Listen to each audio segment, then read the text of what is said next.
Surah ke-21 ayat 107. Kita biasakan dengan Quran supaya tidak ada yang bisa menolak dan mengelak. Yuk kita baca. Wa ma arsalnaka illa rahmatan lil. Wa ma arsalna. Kita bahas pakai na-nya dulu. Jika ada dalam Al-Quran kata kerja, kalimat, ayat yang diselipkan menggunakan na, bacanya panjang. Wa ma arsalna inna khalaqna, maka na-nya fungsinya dalam ilmu nahwu li ta'zimin nafsi fi ta'zimis sya'ni. Paham? Tidak. Na-nya fungsinya ingin menunjukkan informasi yang agung, informasi yang istimewa. Saking istimewanya Allah menyertakan keagungan zatnya, ta'zimun nafsi, sampai membawa keagungan zatnya untuk menunjukkan hebatnya, istimewanya, agungnya informasi yang ingin Allah sampaikan. Quran istimewa tidak? Agung tidak? Kenapa agung dan istimewa? Karena turunnya menggunakan na panjang. Inna anzalnahu fi lailatil, sama persis dengan bahasa turunnya Quran, ungkapan yang sama, diutusnya Nabi Muhammad sallallahu alaihi wasallam, sama pentingnya dengan diturunkan Al-Quran. Al-Quran turun pakai na, inna, Nabi Muhammad diberikan tugas dan diutus pakai na. Wa ma arsalna, dan demi keagunganku, demi keagungan zatku, kata Allah, tidaklah aku mengutus seorang nabi yang teragung. Jadi ketika Nabi Muhammad sallallahu alaihi wasallam diutus dan kalimat dalam Qur'annya, ayatnya menggunakan na, memberikan kesan nabi ini lebih agung dibandingkan dengan nabi-nabi lainnya, lebih istimewa dibandingkan dengan nabi-nabi lainnya. Adam istimewa, tapi ketika dipilih oleh Allah, kalimatnya cukup menggunakan istafa. Nuh istafa, Ibrahim istafa, keluarganya Imran sampai Isa alaihi salam istafa. Ali Imran ayat 33, Innallaha astafa Adam wa Nuha wa ala Ibrahim wa ala Imran 'alal 'alamin. Nabi Muhammad tidak. Kata Allah, wa ma arsalnaka, dan demi keagunganku tidaklah aku utus rasul yang terhebat ini, yang paling mulia ini, yang paling agung ini, kecuali membawa satu sifat yang termulia. Satu sifat yang termulia. Jadi keagungan Allah ini dilekatkan pada misinya Nabi dengan satu sifat, rahmatan lil alamin. Allahu akbar. Tidaklah aku utus rasul teragung ini demi keagungan zatku, kata Allah, kecuali dia membawa rahmat untuk semesta alam. Jemaah sekalian, apa itu rahmat? Dan apa alam yang dimaksudkan di sini? Dan yang ketiga, apa yang diinginkan Allah dengan ayat ini untuk orang-orang yang mengaku umatnya Nabi Muhammad sallallahu alaihi wasallam? Saya mau tanya dulu nih. Di sini yang umatnya Nabi Muhammad boleh angkat tangan tuh. Semuanya. Yakin nih? Ah, baik, kita cek dulu nih. Di sini yang pernah cela orang angkat tangan. Di sini yang pernah bikin hoax angkat tangan tuh. Di sini yang pernah merendahkan orang angkat tangan. Tuh. Saking susahnya ngangkat tuh paling banyak, makanya nggak bisa ngangkat ya. Kalau mencela itu rahmat bukan? Merendahkan orang itu rahmat bukan? Merampok itu rahmat bukan? Menghina itu rahmat bukan? Saya tidak utus Nabi Muhammad, kata Allah, yang teragung itu kecuali bawa rahmat. Dan tidak pernah ada orang mengaku umatnya Rasulullah kecuali mendapatkan percikan dari rahmat itu. Itulah yang sekarang coba kita akan kaji. Pulang dari sini, insya Allah setiap kita berubah menjadi pribadi yang dirahmati oleh Allah Subhanahu wa Ta'ala. Nah, cukup dengan amin, kita ngaji dulu tuh. Ayo, satu, kita mulai pelan-pelan. Bismillahirrahmanirrahim. Gak usah diikuti. Saya mau mulai pelan-pelan. Satu, apa itu rahmat? Dua, apa itu al-alamin? Dan yang ketiga, apa ciri-ciri orang yang mendapatkan rahmat sebagai umatnya Nabi Muhammad sallallahu alaihi wasallam? Satu kali, coba dicek di hadis Muslim, nomor hadis 2539, yang meriwayatkan sahabat Nabi dulu agamanya Majusi, kemudian bingung dengan Majusinya, dia pindah kemudian masuk Kristen, lalu mendengar ada seorang mengaku Nabi di satu kota Yathrib yang berubah menjadi Madinah. 3 tahun sebelum Nabi wafat, tepatnya tahun 7 Hijrah, berangkatlah orang ini namanya Abdus Syams untuk mengkonfirmasi. Begitu melihat sosok ini, belum bicara, melihat wajahnya, senyumnya tulus, perhatiannya bagus, menyambut dengan keadaan yang baik, memperhatikan dengan sempurna, pandangan pertamanya kepada Nabi menjadikan pribadi ini langsung jatuh cinta kepada Rasulullah sallallahu alaihi wasallam. Tanpa diminta masuk Islam, tanpa diajak, tanpa diceramahi, asyhadu an la ilaha illallah wa asyhadu anna Muhammadar Rasulullah. Sosok ini masuk Islam, lalu dirubah namanya oleh Nabi dari Abdus Syams menjadi Abdurrahman.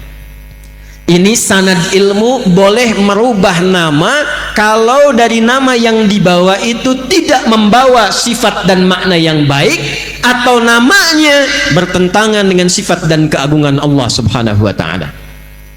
Ada di antara sahabat-sahabat Nabi yang dirubah namanya langsung oleh Nabi bila terkait dengan satu, makna yang tidak baik, atau kedua, bertentangan dengan sifat Allah Subhanahu wa Ta'ala. Abdus Syams, hambanya matahari. Kata Nabi, anta Abdurrahman, hambanya Allah yang penuh dengan rahmat. Maka diajarkan oleh Nabi sifat rahmat itu. Perhatikan kata Nabi, sayangi dengan tulus, atau kama qala, perhatikan dengan mulia, rawat dengan baik, berikan perhatian yang mendalam, tebarkan kasih sayang dengan luas, entah itu kepada manusia, hewan, sampai dengan tumbuhan. Maka pulanglah sosok ini Abdurrahman. Di tengah jalan dia bertemu dengan anak kucing kecil. Kucing dibagi dua. Dibagi berapa?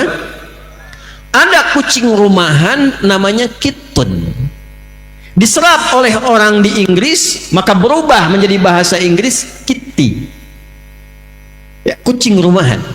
Makanya di rumah ada spray mereknya Hello Kitty, kucing rumahan. Banyak dari bahasa Arab ke bahasa Inggris. Sukar, gula jadi sugar. Kitten, kucing, jadi kitty, cat, kitty. Kalau kucingnya kucing liar, maka berubah namanya dari kitten menjadi hurratun. Anak kucingnya disebut dengan Hurairah. Maka dibawalah anak kucing kecil itu, dipraktekkan tausiah yang singkat dari Nabi tadi. Jangankan pada manusia, hewan pun kemudian dibawa. Lalu dipraktekkan perawatannya pada anak kucing kecil ini. Malam dingin diselimuti, lapar disuapi, seperti ayah menyuapi kepada anaknya, seperti ayah melindungi anaknya. Maka setiap jalan kemanapun, dibawalah anak kucing kecil ini, dimasukkan ke dalam jubahnya. Karena itulah malam ini saya spesial pakai jubah untuk mencontohkannya. Dimasukkan ke dalam jubahnya, tiba-tiba di jalan berpapasan dengan Rasulullah, anak kucing kecilnya mengeong-ngeong. Keluar dia, terlihat oleh Nabi. Kata Nabi, anta Abu Hurairah, kamu adalah bapak anak kucing kecil saking perhatiannya yang dalam, kasihnya yang dalam, memberikan kebahagiaan yang dalam, maka engkau berikan perhatian kepada anak kucing seperti ayah memperhatikan anaknya. Abu Hurairah. Itulah sejarahnya, ada sahabat Nabi yang disebut dengan Abu Hurairah. Nama ini bukan sekedar nama, tapi memberikan perjalanan kepada kita tentang arti menjadi seorang muslim. Mu'allaf datang pada Rasulullah, minta diajarkan tentang Islam. Yang diajarkan oleh Nabi pertama kali rahmatan lil alamin, sifat kasih yang dalam, sifat membahagiakan yang dalam, yang dengan itu kita selalu memikirkan yang baik-baik tentang apa dan siapa yang kita kasihi itu. Tempat rahmat disebut dengan rahim. Ibu punya rahim ya. Ibu-ibu punya rahim ya bu. Saya tanya pada ibu, di dalamnya disayang tidak? Disayang. Miring kanan susah, miring kiri susah, telungkup nggak mungkin. Dijaga supaya apa? Supaya yang di dalam itu merasakan kenyamanan dan kebahagiaan. Walaupun yang menjaga itu kadang-kadang merasakan hal yang tidak nyaman. Ada sebagian ahli hikmah mengatakan, kenapa anak-anak itu terlahir menangis? Ahli hikmah mereka mengatakan karena mereka takut tidak mendapatkan lagi rahmat seperti didapatkan oleh rahim ibundanya. Jadi kalau kita ingin katakan apa rahmat yang dibawa Nabi, yang dibawa Rasulullah pertama kali ajaran kasih yang sangat dalam. Bagaimana melihat semua orang itu punya sifat baik. Karena itu saya sering mengatakan Allah sangat mencintai orang salah yang gemar bertobat dibandingkan dengan orang soleh yang tidak pernah merasa salah. Jadi Islam itu selalu mengajarkan lihat setiap orang pada potensi kebaikannya. Di Masjid An-Nur pernah saya tanyakan kan, kenal Firaun? Ayo bilang kenal sekali lagi, pulang saya.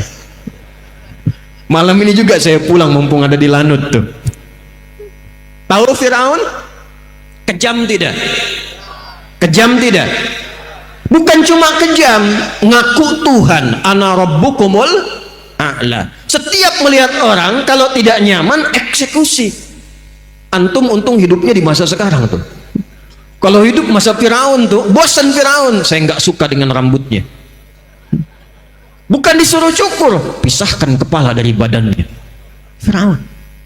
Makanya Nabi Musa ketika akan berdakwah doa dulu supaya nggak cepat tersinggung karena kata-katanya menyakitkan, nusuknya dalam. Nabi kan kalau doa sekali doa diijabah. Kalau Nabi Musa nggak punya sifat sabar, cepat bosanan, Firaun menghardik, ya Allah bosan, matiin aja, mati tuh. Cuman buat kita nggak ada hikmahnya tentang indah dan kasihnya ajaran Islam yang sangat dalam. Firaun hobi bunuh orang, ngaku Tuhan. Tapi sefiraun-firaunnya, tolong catat ini ya, sefiraun-firaunnya Allah masih memberlakukan rahmatnya, diutus dua nabi sekaligus, Musa dan Harun. Quran surah 20 Taha ayat 43 sampai 44. Idhaba ila fir'auna innahu tagha. Musa dan Harun, sekarang kalian siap-siap pergi ke Firaun. Untuk apa ya Allah? Faqula lahu qawlan layyina la'allahu yatadhakkaru aw yakhsha. Dia sudah mulai bergeser dari kewenangan, dititipkan jabatan, dia menyimpang. Hati-hati Pak yang punya jabatan di belakang. Udah nggak usah tepuk tangan. Ini saya sedang ingatkan, dan fungsi ulama begitu, karena sayang mengingatkan. Kalau tidak sayang tak diingatkan bahaya. Kan kita menginginkan semua pejabat juga masuk surga, rakyatnya masuk surga. Yang paling indah kita bergandengan lalu masuk surga seperti Allah sampaikan, wasiqal ladzina taqaw rabbahum ilal jannati zumara. Ada serombongan orang takwa yang masuk surga, masuknya bergandengan tangan.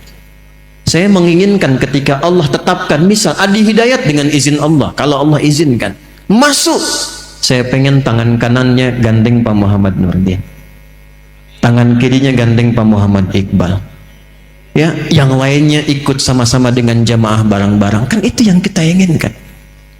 Karena itu kalau ada pejabat kami beri masukan, jangan marah ya Pak, karena sayang.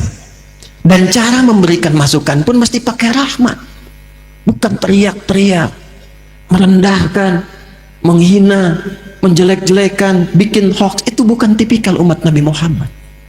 Seburuk-buruknya Fir'aun, seburuk-buruknya, kata Allah, ini punya jabatan, ada setannya, setan khusus menggoda pejabat. Nanti kalau lain waktu saya kesini lagi, materinya bikin khusus Pak, fikih setan. Tuh. Ada 9 jenis setan, 9 Anda bayangkan. Bu, di rumah tangga ada setan khusus Bu, tugasnya memecah belah suami istri, namanya Dasim, perempuannya Dasimah. Betul, saya tidak bohong, ada di Al-Baqarah ayat 102, yufarriquna bainal mar'i wa zawji. Ibu belum nikah, suami ibu yang paling cantik lihatnya ibu. Habis nikah, istri orang paling cantik Bu. Digambarkan, karena itu bagaimana nanti konsisten mendapatkan kenyamanan dalam rumah tangga, ada fikihnya. Di jabatan juga ada setannya. Tapi perhatikan baik-baik, kata Allah, Musa, Harun, ini ada potensi Fir'aun, kedudukannya diselewengkan. Engkau aku tugaskan, perhatikan baik-baik, bukan ingin menurunkan jabatannya. Datang kepadanya, sampaikan dengan lemah lembut, supaya ia kembali pada kewenangan yang baiknya dan memberikan putusan-putusan yang bermaslahat. Faqula lahu qawlan layyina, katakan kepadanya dengan lemah lembut. Jadi yang paling indah dalam Islam, tidak ada satupun kemudian ajakan, tidak ada satupun arahan untuk menjatuhkan seseorang dari kekuasaannya, tapi berikan nasihat yang lembut untuk menyadarkannya supaya kembali pada kebaikan. Hati-hati, di jabatan ada peluang untuk menyeleweng, tapi datang kemudian fungsi ulama, luruskan dengan penuh kesantunan dan kebaikan. Turun, faqula lahu qawlan layyina, katakan dengan lemah lembut. Saya mau tanya pada Anda, ini yang di depan Anda semua Fir'aun bukan? Fir'aun bukan? Bukan. Muslim bukan? Fir'aun Muslim bukan? Fir'aun bukan Muslim, belum beriman dan tidak beriman, pongah, ngaku Tuhan, kasar sikapnya. Diturunkan Musa dan Harun utusan, katakan yang lemah lembut. Kita, saya, Anda sama-sama Muslim. Allah tugaskan dan amanahkan dengan tugas-tugas berbeda. Ada yang pemimpin, ada yang pebisnis, ada yang arsitek, ada yang ulama, ada yang di kebun, ada yang berbisnis, semua beragam dan mengaku muslim. Kalau pada non muslim saja ayat Quran datang untuk menanamkan rahmat, maka bagaimana dengan sesama muslim? Turun ayat, innamal mu'minuna ikhwah. Sepanjang seseorang mengaku dan mengatakan dia beriman, maka kata Al-Quran, posisikan orang beriman itu sebagai saudara sebapa. Punya adik, punya kakak, pernah mencela kakak, pernah mencela adik. Enak gak saat mencela adik? Enak tidak saat mencela kakak? Tidak. Posisikan saudara-saudara seiman seperti adik dan kakak kita sebapa. Nabi Adam alaihissalam. Siapa yang keturunan Nabi Adam angkat tangan? Kita semuanya. Nah, sepanjang kita disebut dengan Bani Adam 7 kali dalam Al-Quran. Kenapa disebutkan 7 kali? Salah satu hikmah hitungannya supaya 7 hari di dalam sepekan kita menerbahkan rahmat dalam kehidupan semesta alam. Sayang, kasih, nyaman, toleran, kebaikan. Jadi kalau umatnya Nabi Muhammad sudah mengaku muslim, seharusnya tidak diajarkan lagi tentang toleransi, tidak diajarkan lagi tentang kasih sayang, karena ajaran yang sudah dia anut semua membawa nama kasih dan sayang. Siapa nama Nabi kita? Wa ma arsalnaka illa rahmatan lil alamin. Maka Allah tidak cukupkan dengan nama dan misinya, maka diturunkan nama yang menjadi percikan dari sifat rahmat itu. Pilihannya langsung dari Allah, Muhammad. Ini saya kasih rahasia ya, tapi ini antara kita saja nih, tolong jangan dibocorin ya. Nama Muhammad itu bukan nama pemberian manusia. Mungkin belum banyak yang tahu ini. Nama Muhammad itu pemberian dari Allah subhanahu wa ta'ala yang diwariskan turun-menurun pada setiap nabi yang dilantik menjadi nabi dan rasul. Nabi Isa namanya dari Allah, betul. Yahya namanya dari Allah, betul. Tapi diberikan namanya saat lahir. Muhammad tidak. Namanya diviralkan oleh Allah Subhanahu wa taala pada semua nabi saat dilantik menjadi nabi dan rasul. Jadi tidak ada satu nabi bertugas formal sebagai nabi, sebagai rasul, kecuali dia harus berikrar dulu tentang kenabian Muhammad sallallahu alaihi wasallam. Dan itu didokumentasikan dalam Al-Qur'an di surah ketiga Ali Imran di ayat ke-81. Wa idh akhadha rabbuka min bani adama min zuhurihim dzurriyyatahum. Perjanjian kita dengan Allah Al-A'raf 172. Perjanjian manusia biasa dengan Allah Al-A'raf 172. Perjanjian Nabi dengan Allah pindah Ali Imran 81. Wa idh akhadallahu mitsaqan nabiyyina. Dan pahami, pelajari, ingat-ingat, ketahui, ketika Allah mengambil komitmen perjanjian dengan semua nabi yang bertugas di bumi, semua nabi. Jadi ada anbiya, ada nabiyyin, itu beda.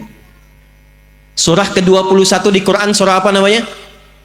Al-Anbiya. Kalau disebutkan anbiya itu artinya beberapa nabi. 3, 4, 5 anbiya. Kenapa disebut surah Al-Anbiya? Karena di dalamnya ada pelajaran tentang kehidupan beberapa nabi. Tapi kalau kita ganti jadi semua nabi yang pernah bertugas di bumi, diurut dari Nabi Muhammad sampai ketemu ke Nabi Adam alaihi salam, semua nabi, maka ganti kalimatnya dari anbiya menjadi nabiyyin. Apa namanya? Nabiyyin.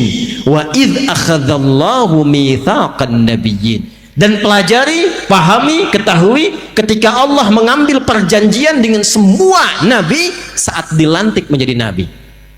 Lama ataitukum min kitabin wa hikmatin thumma ja'akum rasulun musaddiqun lima ma'akum latu'minunna bihi wa latansurunnah. Qala aqrartum wa akhadtum ala dhalikum isri qalu aqrarna qala fashhadu wa ana ma'akum minasy syahidin. Kata Allah, aku lantik engkau jadi nabi sekarang, tapi engkau harus komitmen. Bila engkau bertugas bersamaan dengan hadirnya nabi terakhir yang mulia, Muhammad, maka kalian harus menolongnya, membelanya, dan ikut ajarannya. Itu disampaikan oleh Allah sejak nabi pertama bertugas di bumi sampai nabi terakhir dan rasul terakhir Isa alaihi salam. Karena itu nama Nabi Muhammad itu tersebut di semua kitab-kitab yang dibawa oleh semua nabi. Dalam Taurat ada, di Injil ada. Dari mana taunya? Abdul Muttalib, kakeknya Nabi, melakukan perjalanan dengan 3 orang sahabatnya. 1 Sulaiman, 2 Khailullah bin Hajij, 3 ada yang bernama Himran. 3 orang ini bersama Abdul Muttalib melakukan perjalanan ke Syam. Datang ke Syam, bertemulah dengan seorang pendeta Kristen, rahib pada masa itu. Maka ditanya, kalian dari mana? Kata Abdul Muttalib, kami dari Mekah. Tempatnya di sini, posisinya di sini.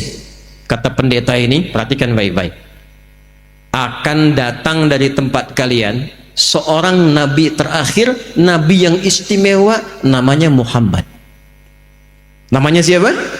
Muhammad. Jadi di masa-masa lalu namanya sudah ada, namanya Muhammad. Maka 4 orang ini sepakat, kalau nanti mereka punya cucu lahiran, orang pertama yang punya cucu akan diberi nama dengan Muhammad, warisan dari nama yang disampaikan pendeta tadi yang sanadnya tersambung sampai dengan ke atas.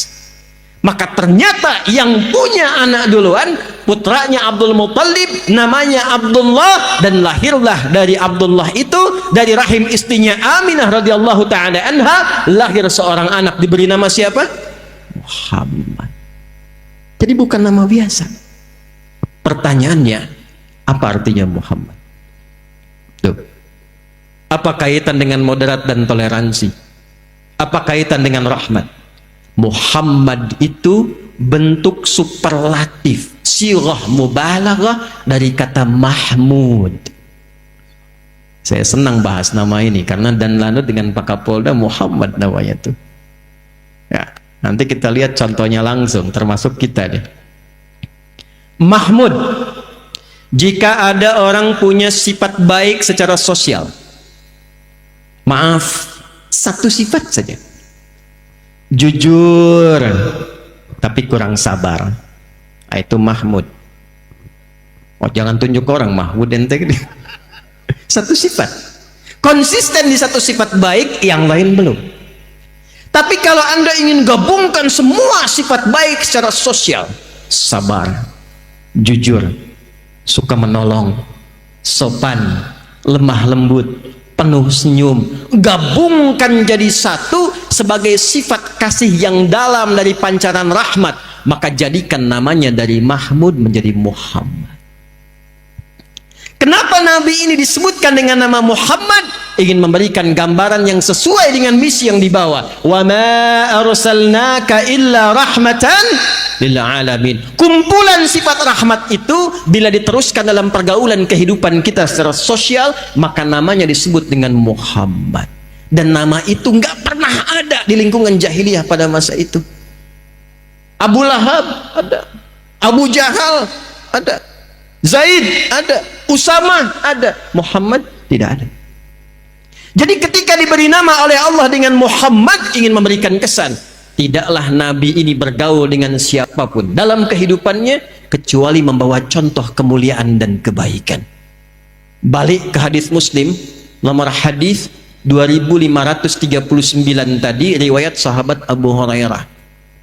Beberapa sahabat datang kepada Nabi berkata begini, ya Rasulullah, tolong doakan sama Allah supaya mengazab dan melaknat orang musyrik itu, katanya.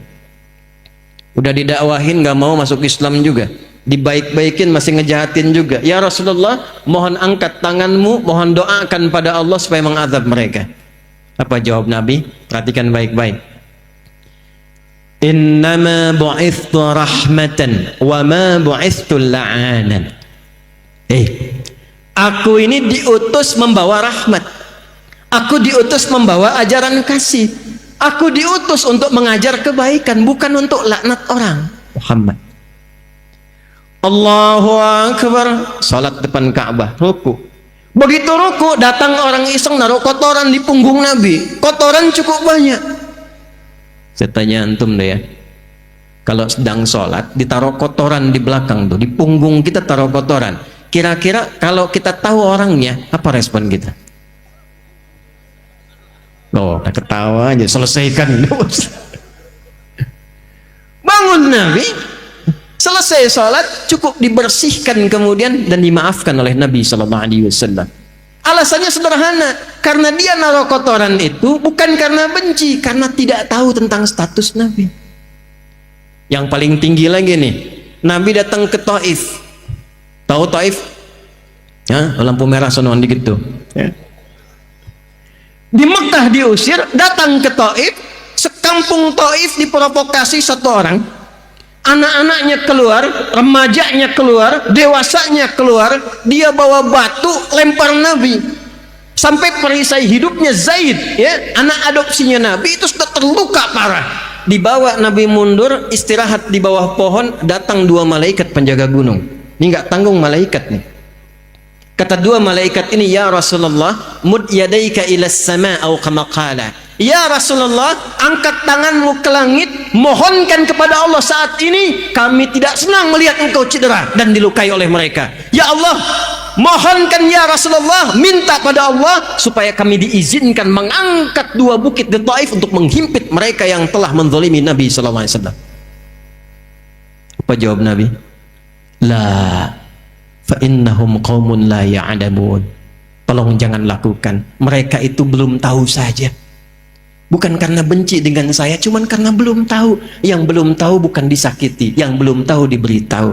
Saya bermohon pada Allah, besok-besok di Taif ini ada orang tua, laki-laki, perempuan, anak kecil, yang dewasa, yang remaja akan mengucapkan asyhadu an la ilaha illallah wa anna muhammadar rasulullah. Belum selesai, lihat kalimatnya nih. Ilahi ila man takiluni am ila qaribin yu'limuni au ila ba'idin yu'dhini fa ana radin. Tempat ini kemana lagi engkau akan perjalankan aku? Apakah tempatnya dekat dari sini dan aku dilempari lagi, ataukah masih jauh tapi aku akan disakiti lagi? Aku ridha ya Allah sepanjang yang marah bukan engkau kepadaku. Tidak ada daya kekuatan kecuali atas rahmat-Mu ya Allah. Setelah keluar kalimat itu, maaf, itulah kemudian yang menjadikan Allah mengundangnya lewat peristiwa Isra dan Mi'raj. Rahmat bila dipraktekan, maka pemilik rahmat, Rahman dan Rahim itu akan mencurahkan semua karunia-Nya untuk mengangkat hamba-Nya. Ini kalau nyampaikan ini seringkali berhenti saya ceramah. Tapi penting untuk kita ketahui betapa rahmatnya Rasulullah kepada kita semuanya. Sampai Jibril mengatakan kalau disebut nama Muhammad, nggak sholawat yang dengar itu, keterlaluan orang itu. Sallu ala Nabi. Ini riwayat memang perlu diverifikasi tapi dalam. Tadi masih hidup, sekarang saat sekaratnya di ujung wafat. Dalam pangkuan Sayyidah Aisyah, dibawakan kemudian sebaskom air oleh Fudail anaknya Abbas radhiyallahu taala anhuma. Yang kita ketahui berwudu kemudian sholat wafat di pangkuan Sayyidah Aisyah. Ada satu riwayat yang kalaupun kita perlu verifikasi, perhatikan baik-baik. Datang Jibril sebelum wafat, memalingkan wajahnya. Nabi bertanya, "Oh kama qala kama hadatsa?" Ya Jibril, kenapa berpaling? Kata Jibril, "Saya tidak ingin melihat kekasih Allah dicabut nyawanya." Nabi mengkonfirmasi apakah akan terasa kematian itu. Padahal Nabi sudah tahu, karena ilmu kan disampaikan oleh Allah pada Nabi. Hanya ingin mengonfirmasi satu bagian yang akan didengar oleh umatnya di Riau ini. Perhatikan baik-baik. Kullu nafsin dha'iqatul, setiap yang bernyawa pasti akan merasakan kematian itu. Tiba yang terpikir apa? Bukan dirinya, bukan sakaratul mautnya, yang difikirkan saya, Anda, kita saat ini. Lalu beliau mengatakan, "Ya Allah, kalaulah diperkenankan, Engkau timpakan seluruh rasa sakit yang dialami oleh umatku dalam sakaratul maut itu, timpakan kepadaku saat ini, supaya umatku nanti tidak ada yang merasakan lagi sakaratul maut. Timpakan kepadaku saat ini. Kurang sayang apa lagi?" Makanya malaikat Jibril itu paling sebel kalau ada orang disebutkan nama Rasulullah, setidaknya dia bersalawat. Ini tidak bersalawat, kata malaikat Jibril, raghima anfu rajulin, keterlaluan orang itu. Karena saking dalamnya rahmat. Dan yang paling menarik, ternyata ciri-ciri umat Nabi Muhammad SAW yang mengaku umatnya Rasulullah, yang pertama dia dapatkan setelah berislam sebagai pancaran dari semua ibadahnya itu adalah mendapatkan percikan rahmatnya. Mendapatkan percikan apa? Rahmatnya. Jadi kalau kita mengaku umatnya Rasulullah, cukup dengan mengatakan saya muslim, umatnya Nabi Muhammad, maka apa yang pertama kali dikonfirmasi oleh Nabi SAW? Ternyata maaf, bukan berapa rajin Anda puasa, bukan berapa banyak Anda salat, bukan berapa kali Anda umrah dan haji. Yang pertama kali dikonfirmasi, berapa mulia Anda mempraktekkan hasil ibadah itu melalui akhlak dan kasih sayang dalam kehidupan. Yuk kita contohkan hadis sahih, hadis Muslim. Maaf ya, ada orang datang kata Nabi di hari kiamat, ini cepet aja nih pakai terjemahan, dia membawa pahala rajin sholat, ya'ti yaumal qiyamati bi sholatin, rajin sholat. Hati-hati nih, kalau saya sampaikan dari Nabi berarti akan kejadian nih. Rajin sholat. 2, wasyamin, rajin puasa. 3, wazakatin, rajin zakat. Wa ya'ti qad syatama hadha. Cuman sayang kata Nabi, dia datang rajin sholat, rajin puasa, rajin zakat, tapi saat yang sama ternyata membawa dosa, rajin mencela orang lain. Wa qadzafa hadza, rajin menuduh orang lain. Wa daraba hadza, rajin bertengkar dengan orang lain. Sama-sama muslim, sama-sama salat, tapi senang mencaci satu dengan yang lainnya. Sama-sama ngaji, ngajinya Quran, sunnahnya sunnah Nabi Muhammad SAW, tapi sama-sama rajin menuduh. Ada yang begitu sekarang? Ayo jawab, kenapa diam? Ada tidak? Ada tidak? Yang paling dahsyat tuh yang terakhir tuh, wasafaka dama hadza. Ada yang kelihatannya sholat, rajin kumpul-kumpul, tapi ternyata tidak membekas dari sholatnya, dan dia menumpahkan darah membawa nama Islam di dalamnya. Tembak orang, Allahu Akbar, bom orang, Allahu Akbar, dan tidak dibenarkan dalam syariat. Dan itu kejadian. Ini seringkali saya bahas ya, untuk tidak pernah berulang. Insya Allah tidak akan kejadian lagi di Negara Kesatuan Republik Indonesia. Ya. Pak Kapolda, Pak Iqbal itu, waktu kejadian bom di Jalan Tamrin itu, buar meledak itu, Bu. Saya itu sedang di Lampung, Bu. Itu jamaah interupsi angkat tangan. Ustaz, apakah bom di Jalan Tamrin termasuk jihad fisabilillah? Saya bilang, Mas, sependek pengetahuan saya, jihad fisabilillah itu jihad di jalan Allah, bukan di Jalan Tamrin. Kata Nabi akan ada umat yang aneh-aneh begitu tuh. Nah kalau ada yang begitu, itu berarti belum berhasil sholatnya. Karena orang kalau sudah sholatnya benar itu, yang pertama dikonfirmasi itu bukan berapa panjang rukunya, bukan berapa panjang sujudnya, tapi yang dikonfirmasi oleh Allah, inna sholata tanha anil fakhsya'i wal. Itu apa itu fakhsya? Keburukan yang bersumber dari syahwat, pornografi, porno aksi, LGBT, kata-kata jorok, kata-kata kotor. Jadi kalau ada orang sholatnya benar, tidak akan pernah terlibat dalam pornografi. Kalau ada orang sholatnya benar, tidak akan melambai. Bukan di sini nih ya, bukan di sini nih. Jakarta sono ada yang tangkap sama polisi, makasih itu. Malam-malam kena razia. Nama siapa? Nia, Pak. Yang benar, Nia. Nama lengkap Kurniadi. Karena sholat tuh nggak begitu. Laki-laki, laki-laki, perempuan, perempuan. Ya, hati-hati, hati-hati. Jangan sampai Anda sholat, ternyata diperiksa di handphone yang dibawa dalam sholat gambar-gambar yang tidak elok. Itu fahsya, Joni. Itu fahsya. Jadi nggak mungkin ada orang sholat, melanggar ketentuan sholat, keluar dari rahmat, berbuat fahsya. Itu mustahil. Zina, fahsya. Selingkuh, fahsya. Betapa banyak sekarang orang ketangkap karena selingkuh. Paling sebel begitu masuk ke pengadilan pakai kerudung. Begitu ditangkap pakai peci. Ya. Dan ini yang pertama kali dikonfirmasi. Orang sholat itu pasti pancaran pertamanya rahmat. Dua, mungkar. Keburukan yang diingkari oleh hati, sumbernya maaf, nafsu perut dan akal. Menipu, mungkar. Bikin hoax, mungkar. Berselisih, mungkar. Merampok, mungkar. Membunuh, mungkar. Korupsi, mungkar.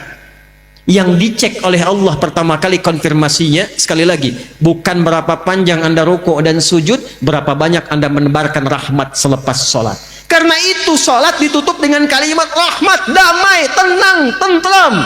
Assalamualaikum warahmatullahi wabarakatuh. Assalamualaikum warahmatullahi wabarakatuh. Karena kita dalam setiap gerakan sholat dilatih tiga hal. Satu, menebarkan salam. Kedua, menebarkan rahmat. Ketiga, menebarkan berkah. Jadi mustahil ada orang sholat korupsi. Tangan tahiyat tuh nggak mungkin dipakai maksiat. Malu tiap hari jari telunjuk nih pakai tahiyat. Bahkan ada yang gerak-gerak begini tuh. Nanti kita belajar ya, kita belajar. Jangan dikit-dikit bid'ah, dikit-dikit salah ntar ya. Ya, kita belajar. Intinya tangan tahiyat, telunjuk pakai sholat tahiyat. Ada yang lurus, ada yang begini, ada yang gerak-gerak. Ini pakai sholat. Apa nggak malu telunjuk ini digunakan maksiat? Hati-hati Pak Sekda tuh ya, teman yang lain. Lagi ada proyek tawaran, datang orang mengatakan, Pak, ini kan ada renovasi. Kami ikut Pak, Bapak tunjuk langsung fee-nya 10 miliar. Oh. Mau Pak? Karena beliau udah ngaji, beliau jawab, maaf ya, Ini telunjuk saya, telunjuk tahiyat, tidak akan saya gunakan untuk maksiat. Masya Allah. Ya. Ya, tapi namanya setan. Dia nggak kenal putus asa. Antum beri takbir aja digoda. Udah baca belum hadisnya? Kalau belum sholat, semua fokus. Tapi begitu anda takbir, kata Nabi, setan datang, goda orang sholat, namanya khanzab tuh. Kata Nabi, dia tanamkan semua hal yang tidak ingin diingat jadi ingat. Anda kan tadi pas takbir Isya udah beda kan, ini ustadznya bener ada nggak gitu kan? Tadinya nggak begitu, jadi begitu takbir muncul semua. Artinya apa? Setan kadang melampaui itu. Tolak. Jari saya jadi tahiyat tidak akan pernah dipakai maksiat. Balik lagi dia. Rapat balik, Pak. Nambah katanya Pak, 20 miliar. Bentar deh saya istikharah dulu. Nggak boleh ada istikharah dalam maksiat, Pak. Ya. Istikharah. Nah itu perilaku itu ada. Apa yang terjadi? Jangan main-main tuh. Hadis Muslim, standar kedua dalam sahih di bidang hadis, Bukhari dan Muslim, sahih. Maka apa yang terjadi? Maaf ya, maaf nih. Kalau ada orang sholat lalu mencela dan nggak tanggung-tanggung yang dicela imamnya tuh. Begitu keluar tuh imamnya belagu banget tuh, baru lulus dari pesantren aja Yasin. Padahal maghrib sholatnya misalkan. Itu maaf tuh, kalau ada orang sholat lantas mencela orang lain, itu pahala sholatnya langsung ditransfer kepada yang dicela itu. Jadi Masya Allah tuh, enak tidak dicela? Pengen ditransfer. Ini baru pulang umrah nih, habis umrah misalnya, maaf nih ya, membanggakan diri, menzalimi orang. Zakat, habis zakat misalnya mengangkat status, merendahkan yang dizakati. Ya, izin Pak, ini saya ada zakat, memang nggak banyak, cuma 25 juta. Waduh Pak, terima kasih banyak Pak, semoga Bapak berkah. Enggak, ini kan dari Allah saja. Ini kan kewajiban saya, Bapak kan miskin. Enggak bisa. Misal. Memang keluar tapi nyakitin. Itu terima uangnya. Saat Anda menerima itu, Anda mendapatkan plus transferan pahala zakat dia pada Anda. Itu begitu seseorang berbuat baik dalam amalan ritual, berbuat buruk secara sosial, terjadi transfer pahala kepada yang dizalimi. Fa in faniyat hasanatuhu, jika habis bekal baiknya, ada sisa menzalimi orang, dibawa keburukan orang itu ditimpakan kepadanya, faturiha finnar, maka dilemparkan ke dalam neraka, disebut oleh Nabi al-muflis, orang bangkrut. Jadi perkara rahmat itu bukan perkara asing bagi kita. Perkara berbuat baik itu bukan perkara yang sederhana, tinggi, sampai semua ibadah ritual itu ukuran akhirnya adalah nilai-nilai kebaikan yang kita pancarkan dalam kehidupan. Jadi kalau temanya moderat, kita itu udah khatam. Karena semua ayat Qur'annya mengarahkan kita kepada aspek-aspek kemuliaan. Yo, satu sudah tuh. Muhammad tadi sudah kita bahas. Disebut Muhammad dan kita mengaku umatnya Nabi Muhammad, praktekkan ajaran kasih kepada siapa? Lil alamin. Apa lil alamin di sini? Saya percepat. Semua alam. Semua manusia alam bukan. Hewan alam bukan. Tumbuhan alam bukan. Allahu Akbar. Orang Islam itu bukan hanya baik sama manusia, pada hewan dan tumbuhan pun baik. Yuk, saya cek pelan-pelan ya. Di sana banyak tumbuhan ada. Tadi lewat tumbuhan kan? Boleh nggak nginjak sembarangan? Boleh nggak nyabut sembarangan? Nih, yang saya gambarkan bukan yang itu. Yang ingin saya gambarkan dalam suasana damai saja nggak boleh ya.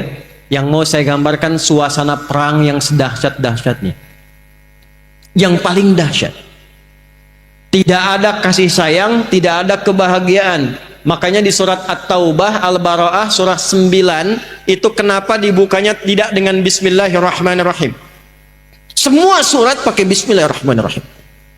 Cuma surah At-Taubah satu-satunya yang tidak dibuka dengan Bismillahirrahmanirrahim. Tapi Bismillahirrahmanirrahim tetap jumlahnya 114. Karena yang tidak ada di At-Taubah diganti di An-Naml ayat ke-30. Wa innahu min Sulaimana wa innahu bismillahirrahman. Kenapa at-taubah nggak pakai bismillahirrahmanirrahim? Karena at-taubah itu izin membela diri saat diinvasi, saat diserang, saat dijajah, datang pasukan mau menghancurkan Nabi di Madinah, turun izin bela diri, disebut dengan jihad. Tapi karena dalam jihad praktek militer itu ada peperangan, tak ada rahmat Allah, tak ada kasih sayang dalam perang, maka tidak dibuka dengan bismillahirrahmanirrahim. Silahkan tanya pada para pertempur ini, ada nggak dalam perang pakai kasih sayang? Izin nembak ya, dol. Sakit nggak? Maaf ya, nggak ada begitu. Nggak ada bidik-bidik, kunci-kunci, tembak-tembak, nggak ada kasih sayang. Cuman sedahsyat-dahsyatnya perang, maaf, dalam Islam tuh aturannya ketat, jangan cabut tanaman. Di mana ada aturan itu? Dalam perang, jangan mencabut tanaman sembarangan. Jangan menginjak tanaman-tanaman yang sedang tumbuh bagus. Dalam perang, Anda bayangkan. Maka kalau dalam perang saja tidak dibenarkan kita menghilangkan rahmat pada tumbuhan, bagaimana dosanya orang yang menggunduli hutan dalam suasana damai? Bagaimana dosanya orang yang menyebabkan banjir bandang karena menggunduli tidak dikembalikan pada sifat yang baik lagi?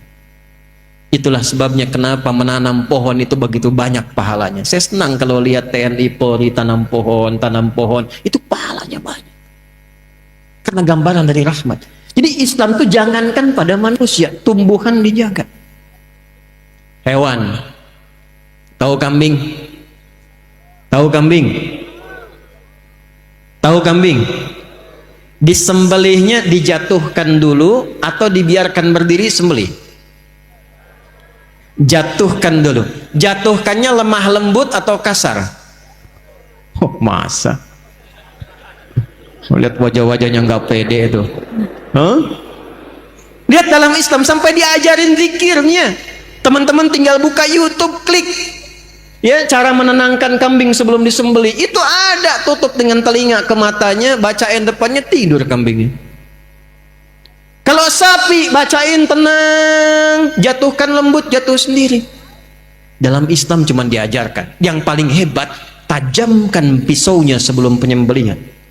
Kata Nabi, tajamkan pisaumu supaya tidak menzalimi hewan yang akan disembelih itu. Dan dipastikan sekali tarik selesai, bukan digorok-gorok begini. Dan hebatnya, tajamkan pisaumu dan tidak dilakukan di depan hewannya.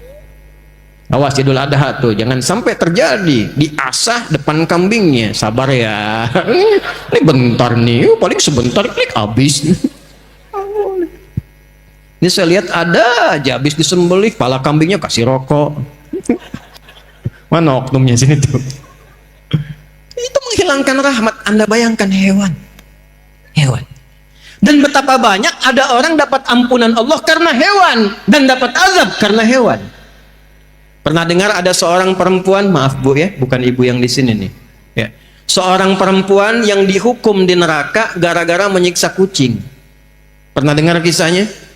Miara kucing sengaja tidak diberi makan, dizalimi, tidak diberi minum, hanya diperhatikan sampai datang mautnya. Direspon oleh Nabi dengan kalimat yang sangat luar biasa dahsyat. Akan diperlakukan serupa ia di neraka. Tapi sebaliknya, seorang perempuan malam yang divonis oleh manusia-manusia dengan perempuan yang kotor, perempuan yang bernajis, taubat hanya karena seekor hewan yang lekat dengan najis di dalamnya. Karena anjing kehausan. Perhatikan indahnya ajaran Islam. Anjing kehausan di ujung sekaratnya, dalam keadaan mencari minum, ditemukan oleh seorang perempuan malam, datang lewat. Ada kisah mengatakan dia mengambil bagian dari selop sepatunya, ada yang mengatakan dia mengambil benda di sampingnya, lalu mengambil air ke sumur, diminumkan ke anjing itu sampai dia segar kembali. Begitu itu dilakukan dengan ketulusannya karena Allah, lewat anjing hidup lagi, diterima taubatnya oleh Allah. Dia belajar dari anjing itu. Anjing yang najis saja, yang dihukumi haram, dikecam oleh manusia, kadang disebut najis, dia bisa mulia dan hidup kembali. Maka saya pun ketika diburuk-burukan, dijelekkan, dinajisi oleh orang, pasti ada peluang untuk bertobat. Lewat anjing jadi taat. Bukankah ada satu hewan yang disanjung dalam Al-Quran, anjing di surah Al-Kahf itu? Dan disebut sebagai anjing yang dihidupkan dan bisa menikmati surga. Jadi bagaimana Islam mengatur pada tumbuhan bagus, pada hewan baik. Maka pada manusia yang derajatnya lebih tinggi daripada tumbuhan dan hewan seharusnya lebih daripada itu. Itu poinnya. Dan yang paling utama sifat rahmat itu dicontohkan dulu sesama muslimnya. Baru keluar. Ya, Muhammadur Rasulullah. Quran surah ke-48 ayat 29. Muhammadur Rasulullah walladzina ma'ahu asyidda'u 'alal kuffar ruhama'u bainahum. Ruhama, pemilik rahmat. Kata Allah, sifat umatnya Nabi Muhammad itu sesama umat Nabi Muhammad, sesama muslim, dia tebarkan rahmat. Bukan menebarkan perselisihan, bukan menebarkan cemoohan. Nah, seringkali terjadi perselisihan dan cemoohan itu babnya satu, karena kurang pengetahuan. Allahu Akbar. Bismillahirrahmanirrahim. Bid'ah nih, keluar dari saf. Harusnya tidak pakai basmalah, harusnya langsung Alhamdulillahi Rabbil Alamin. Cuma persoalan bismillah antara keras dengan pelan dengan silent, tiba kemudian tidak saling kenal. Assalamualaikum. Beda manhaj. Hati-hati, babnya ilmu. Maka apa yang harus dilakukan? Satu, setelah kita mengerti sifat umat Nabi Muhammad yang disebut dengan Muhammad, maka yang kedua, pelajari ilmu-ilmu yang terkait dengan rahmat itu. Ada ilmu yang terkait dengan ibadah, ada ilmu yang terkait dengan muamalah. Jangan bertengkar pada urusan ibadah yang furu'iyah. Yang pokok kita luruskan, sepanjang sama-sama pokok. Muslim, nabinya Nabi Muhammad, kiblatnya masih ke Mekah, Tuhannya Allah, rukun Islamnya 5, rukun imannya 6. La ilaha illallah Muhammadur Rasulullah, nggak ada penyimpangan, saudara. Kalau kelihatan beda, dia bismillahnya kencang, yang ini bismillahnya sir, yang ini nggak ada.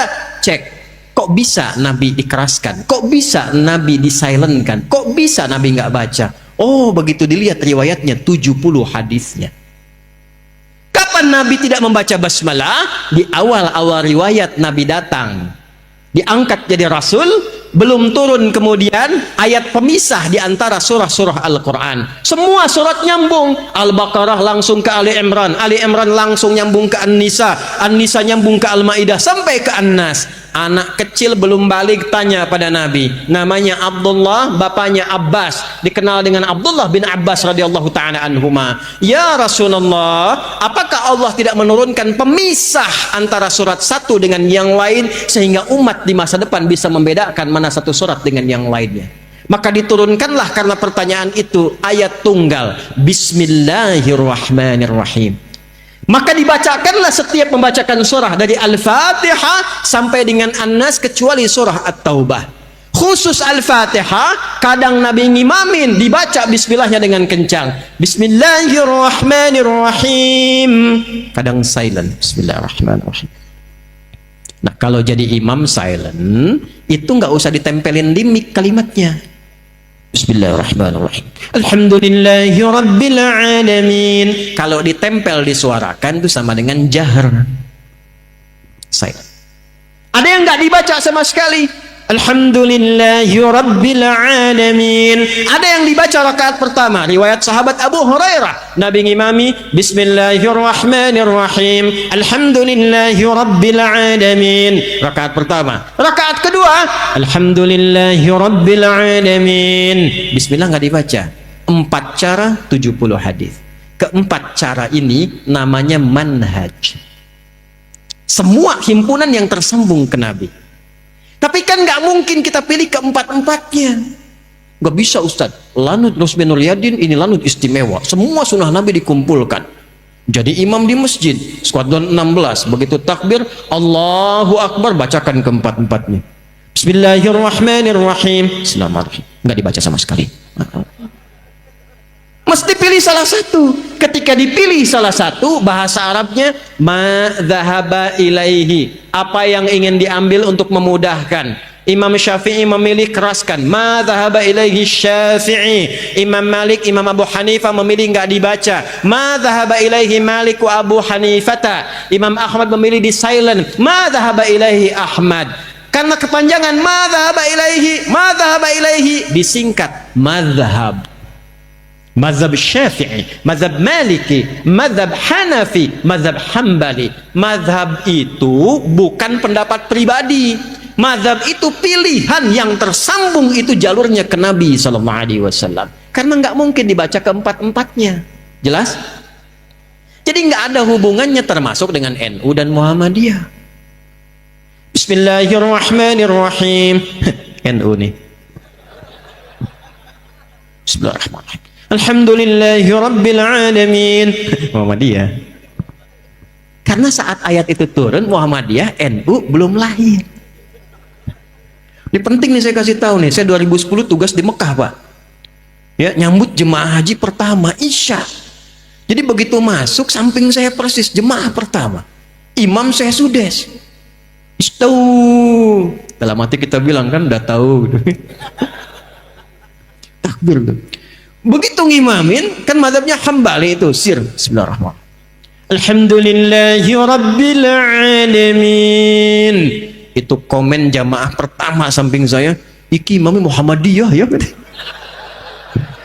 Muhammadiyah cabang Masjidil Haram tuh. Ke sana tuh. Yang perlu kita bangun itu kesamaannya. Karena pendirinya pun bersaudara. Pendiri Muhammadiyah Kiai Haji Ahmad Dahlan. Nama aslinya Muhammad Darwish. Mendirikan Muhammadiyah 18 November 1912. 14 tahun kemudian saudara beliau juga dari jalur berbeda bersaudara. Namanya Kiai Haji Muhammad Hashim bin Asy'ari, mendirikan Nahdlatul Ulama tanggal 31 Januari 1926. Itu dari nasab bersaudara, belajar bahkan pada guru yang sama sebelum ke Mekah, di Kiai Haji Soleh Darat di Semarang. Berangkat ngajinya di tempat yang sama. Ngaji di Syekh Ahmad Khatib Al-Minangkabawi atau As-Sambasi, ada yang mengatakan demikian. Ngaji di Syekh Nawawi Al-Bantani. Kemudian satu memperdalam di Turas, lalu mengarang 19 kitab. Ya, dari mulai Adabul Alim wal Muta'allim, Risalah Ahlussunnah wal Jamaah, kemudian An-Nurul Mubin fi Mahabbati Sayyidil Mursalin, 19 kitab. Itu saya baca, saya pelajarin, saya hafalin tuh. Yang satu lagi mempraktekkan isi kitab, pulang-pulang dipraktekkan. Ini baca, ara'aital ladzi yukadzibu bid-din fadzalika alladzi yad'ul yatim wa la yahuddu 'ala ta'amil miskin. Langsung praktekkan, bikin panti yatim, bikin rumah sakit. Jadi dakwah yang satu di aspek praktikal, yang satu pada teori klasikal. Itu kalau digabungkan sempurna, kuat, kokoh, dan jadi penopang bagi NKRI kita. Itu yang kita harapkan. Jadi ketika yang satu mengaji, yang lain ikut. Kenapa yang ini baca ini? Pelajari ilmunya. Dengan paham ilmu itu bertambah wawasan kita. Oh, mengerti kita. Kalau ini kunut, ini dalilnya. Kalau ini tidak kunut, ini dalilnya. Imamnya yang kunut, yang belakang kata Syekh Ibnu Shalih Al-Utsaimin, mufti Saudi Arabia yang telah wafat. Syekh bin Bas, mufti Saudi Arabia yang telah wafat. Mazhabnya Hambali, kata mereka berdua, kalau ada imamnya kunut, kita bermakmum, dan kita tidak kunut, imamnya kunut, ikut imam, aminkan. Allahumma hdina fi man hadait, amin. Wa'afina fi man afait, amin. Kalau ada imamnya tidak kunut, yang di belakang biasa kunut, bermakmum di belakang imam dan imamnya tidak kunut, ikuti dan tidak perlu sujud sahwi. Jelas? Jika depan imamnya kunut, aminkan, jangan baca yang lain-lain. Allahumma hdina fi man hadait, bid'ah. Enggak selesai-selesai. Ulama sudah menyampaikan hukum, yang salaf sampai yang khalaf, yang dulu sampai yang sekarang. Mereka hafal Quran, hafal hadis, hafal riwayat, hafal sejarah, keluarkan hukum. Kunut boleh, tak kunut boleh. Jadi imam kunut ikuti, imam tak kunut ikuti. Selesai masalah. Antum dari wajah udah kelihatan, imam bukan, ulama bukan, hafal Quran setengah juga enggak. Tuh kan, baca masih belepotan, hadis pakai terjemahan. Ya, sejarah enggak tuntas. Lalu bisa memberikan fatwa, cita-cita masuk surga, ente siap. Bawaannya ribut terus. Yang kunut benar, yang tak kunut benar, yang salah yang tidak sholat subuh. Gitu. Paham? Jadi bab ilmu itu sangat penting. Ini bab ibadah. Jadi mulai sekarang saya minta, saya mohon ngajinya yang tuntas. Kalau bisa tingkatkan kualitas. Kalau takbir sampai salam saja betul bagus, sah sholat, pahala dituliskan. Tapi barakahnya sholat kita nggak dapat. Apa barakahnya itu? Membuat kita semakin lebih baik. Saya ulang, membuat kita semakin lebih baik. Jadi kalau kita cuma takbir begini, Allahu Akbar, tahu ilmunya, bacaannya sampai dengan salam, tapi tidak mengerti apa yang kita bacakan, maka untuk mempraktekkan salam rahmat dan barakah, Assalamualaikum warahmatullahi wabarakatuh, Assalamualaikum warahmatullahi wabarakatuh, nggak dapat kita. Pahala dituliskan, prakteknya minim dipraktekkan. Itu yang menjadikan orang sholat lisannya masih kasar. Orang sholat tangannya masih berbuat maksiat satu-satu. Kalau besok-besok saya sholat, contoh nih, maaf ya, maaf, angkat tangan begini apa maksudnya? Kenapa mengucapkan Allahu Akbar? Kenal Abu Bakar enggak? Ah, bagus. Abu Bakar itu satu-satunya sahabat Nabi yang kalau takbir, baru takbir itu langsung nangis. Makanya waktu Rasul tunjuk jadi imam, beliau katakan, ya Rasulullah jangan saya ini orangnya perasa, takutnya malah nggak khusyuk, makmumnya nanti sulit ikutin saya. Kata Nabi, udah kamu ini banyak protes imam. Kenapa? Karena beliau berusaha memahami bacaan yang dibacakan. Lihat baik-baik, Allahu Akbar, angkat tangan ke belakang, buang urusan dunia ke belakang, jangan bawa-bawa dalam sholat. Ini yang menyebabkan seseorang sering tidak khusyuk dalam sholat, karena dunia dibawa dalam sholat. Lisannya Allahu Akbar, tapi maaf dalam sholatnya handphone Hu Akbar. Allahu Akbar, tang ting tung ting tang ting tung tang ting tung, batalin sholatnya, angkat, halo, bentar lagi sholat. Jauhkan, buang dunia, pasrahkan. Tapi yang penting apa?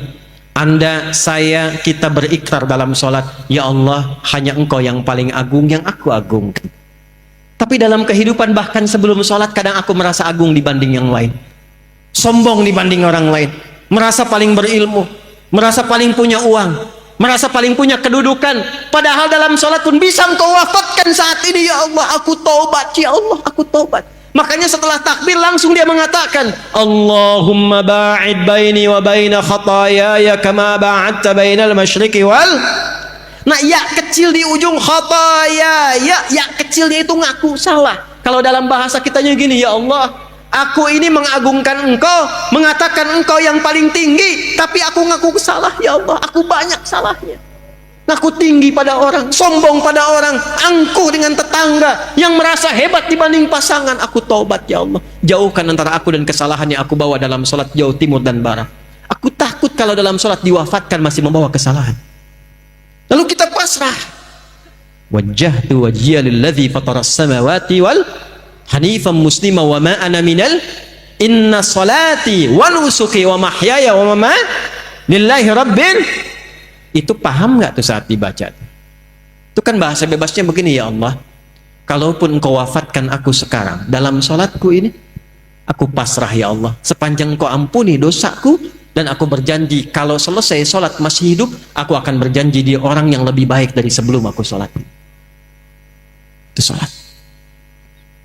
Terakhir sekarang, sholat selesai, sesama muslim sudah baik, belajar ilmunya. Apakah yang tinggal di Pekanbaru ini orang Islam saja? Ada non muslimnya tidak? Ada non muslimnya tidak? Perhatikan tuntunan Nabi. Kalaupun dalam kehidupan kita beribadah, jangan pernah memaksa. La ikraha, lakum dinukum, ibadah masing-masing.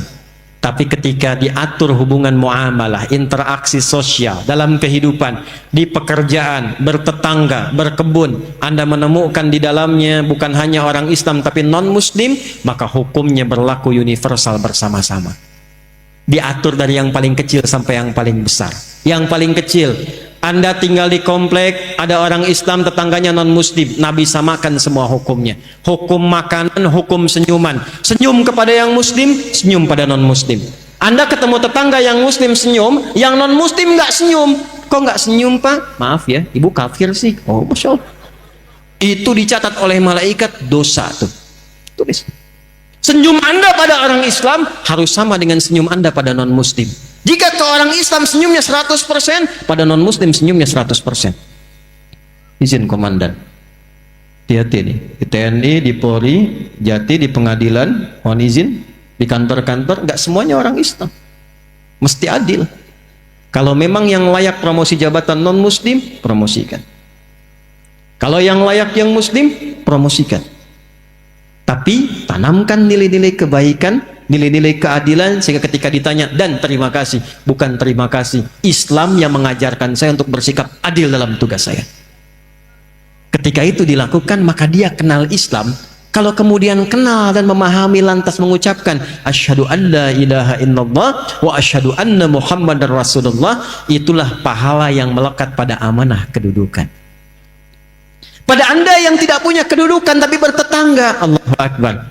Ingat hadis ini, siapa yang masak makanan baunya sampai ke tetangga, maka bagilah tetangga itu walaupun hanya hafal yang ini nih kuahnya.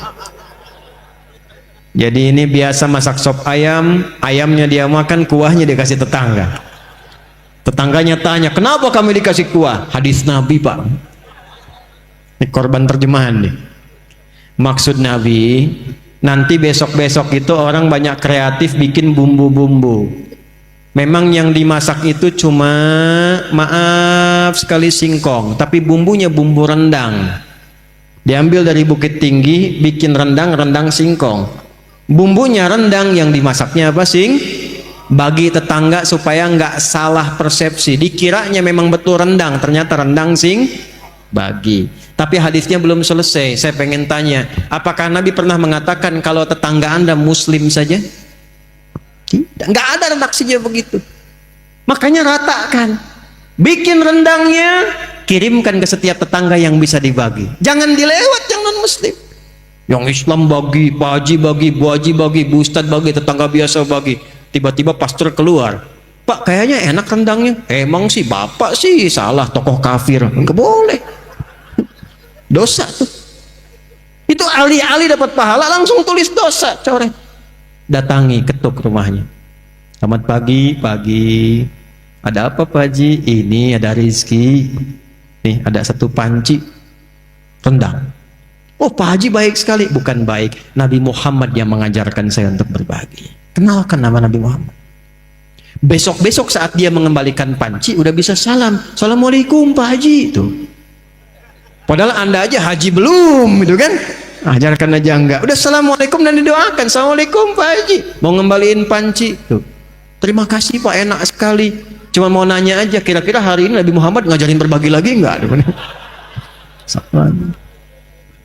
Itu perkara makanan. Ini saya lihat banyak tumbuhan nih. Hati-hati nih. Ada yang rambutan, ada yang durian, yang macam-macam. Cuman di Islam tuh berlaku hukum ini, jika tanaman Anda merambat ke tetangga, buahnya masuk, maka hakun mushtarak, buahnya hak bersama dengan tetangga. Jangan tunggu dia minta, jangan tunggu. Anda punya rambutan, buahnya ke tetangga, ketuk pintunya, sampaikan, Bu, ya Pak, ada apa? Itu ada buah. Ya saya tahu pohon rambutan punya Bapak kan, betul pohonnya punya saya, tapi buahnya ke tempat ibu. Jangan tunggu sampai menguning, sampai memerah. Ibu pengen saat hijau pun ambil aja, nggak usah minta izin sama saya. Aturan dari mana Pak? Nabi Muhammad mengajarkan saya, jangan sampai tetangga menikmati dengan pandangan dan menyapu sampahnya saja, dia mendapatkan bagian yang sama untuk mengambil buahnya. Islam, di mana ada aturan begitu? Cuman itu aturan buat buah aja. Kadang repotnya dia nggak tahu ketika ayam Anda main ke pekarangan dia tuh.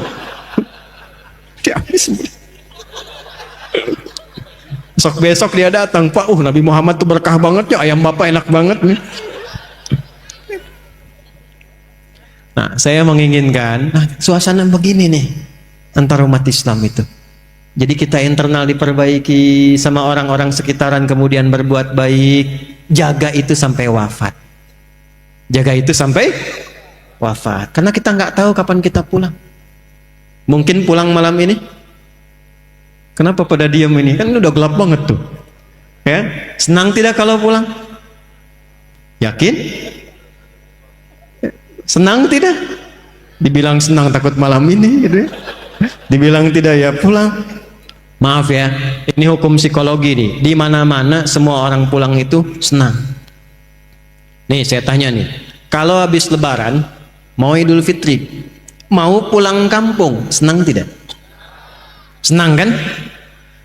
Besok lebaran kita mau pulang, saking senangnya kita cari bekal kan? Yang paling hebat tuh begini, dan cuma ada di Indonesia nih. Saya udah cek negara-negara lain nggak ada tuh. Ya, kita punya asosiasi 20 negara, jalan-jalan nggak ada yang kayak Indonesia. Disiapin jauh-jauh hari, tiket-tiket kereta habis, bis-bis makin naik dibeli juga. Yang paling hebat, ada orang yang menyiapkan bekal, pulangnya pakai motor bebek, bekalnya singa. Tahu nggak? Motor bebek tapi bekalnya singa, dus tambah, begitu lewat dus pelepah pisang, tambah lagi satu lagi, kumpulkan banyak. Kenapa? Ketika saya tanya, karena Ustadz saya senang mau pulang. Dan saking senangnya dia tuliskan di belakang pakai kardus, dia tulis dekat knalpotnya itu, sayang aku pulang. Lalu dia telepon ke kampungnya, aku pulang hari ini. Yang di kampung Allahu Akbar, cek rumah karena ada yang mau pulang. Disediakan makanan, yang nggak ada diada-adakan. Yang paling klasik, maaf, yang luarnya itu kaleng biskuit, isinya rengginang. Saya nggak sebut nama karena endorse. Kaleng biskuit isinya rengginang. Tasik banyak ya Bu ya. Itu paling banyak. Kenapa? Karena senang ada yang pulang. Jadi setiap pulang itu biasanya senang. Kalau siap bekalnya. Itu poinnya. Saya tanya waktu satu kali, kenapa Anda nggak pulang mudik? Nggak ada bekal Ustaz. Sifat pulang senang kalau ada bekal. Kalau sedikit bekal, tak ada bekal, tak siap pulang. Jadi setiap disebutkan pulang, semua senang. Ini saya konfirmasi lagi nih, kalau malam ini kita pulang, senang nggak? Udah punya bekal? Maka materi yang kita pelajari malam hari ini, bawa dan terapkan. Tobat dulu malam ini. Dengan tobat gugur semua dosa insya Allah. Kecuali utang ya, awas tuh. Utang tetap bayar tuh. Tobat utang tidak lunas dengan tobat. Ya, yang buruknya hilang, yang utangnya lunasi. Begitu selesai kemudian kosong, pulang dari sini, jalan itu udah bawa pahala. Ada orang pernah bunuh 99 sampai 100 orang. Dia mau tobat. Begitu mau tobat, datang pada seorang kiai. Kata kiai itu, kalau yang kayak kamu ini saya nggak bisa bimbing, tapi saya referensikan pada kawan saya yang di sana. Ini sikap bijak. Nggak ada ustadz menguasai segalanya. Kalau bukan pakar di bidangnya, arahkan dan sarankan pada ustadz lain yang menguasai bidangnya. Maka dia jalan ke tempat kiai itu, di tengah-tengah, ternyata ajalnya tiba, meninggal. Di tengah-tengah. Apa yang terjadi? Ini saking viralnya sampai di era Nabi Muhammad turun ayat An-Nisa, surah keempat ayat 100. Wa may yuhajir fi sabilillah yajid fil ardi muraghaman katsiran was'a wa may yakhruj min baitihi muhajiran ila Allah wa rasulih thumma yudrikul maut faqad waqa'a ajruhu 'ala Allah. Siapa yang bertekad merubah dirinya lebih baik, kalau dia masih ada ajal hidupnya, maka oleh Allah akan dilimpahkan ketenangan. Jadi kalau mau berubah jadi baik, bukan dunia dulu yang dikasih, bukan materi, bukan pangkat dulu, diberikan ketenangan di hatinya oleh Allah supaya menerima kebaikan. Setelah itu baru dilimpahkan, kedudukan tambahkan, harta tambahkan, ilmu tambahkan. Tapi kalau dia ingin berubah tiba-tiba wafat di pertengahan, maka jalan kakinya itu menggugurkan dosa-dosanya. Tobatnya diterima, tapak kakinya dihitung sebagai amalan baru. Maka orang tadi yang pernah membunuh 100 orang, maaf, dia meninggal di pertengahan jalan ke majlis ilmu untuk mengaji, di tengah-tengah belum sampai belajar, meninggal di tengah. Allah perintahkan, catat amalannya untuk menggugurkan dosanya, dan catat tapak pertama kakinya untuk mengantarkan dia ke surga. Ada yang pernah bunuh orang di sini? Gak apa-apa, mumpung ada Kapolda. Ada yang pernah bunuh orang? Gak ada.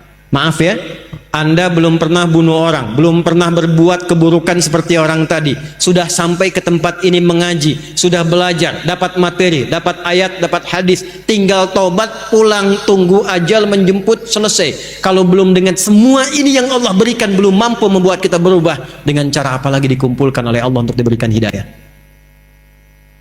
Dan yang datang ini kan dipilih. Siapa yang meminta Anda ke sini? Saya hampir nggak kenal Anda semua, nggak kenal saya. Walaupun guru saya mengajarkan, saya punya kiai mengajarkan begini, nah, kalau kamu ngajar, tatap wajahnya satu-satu.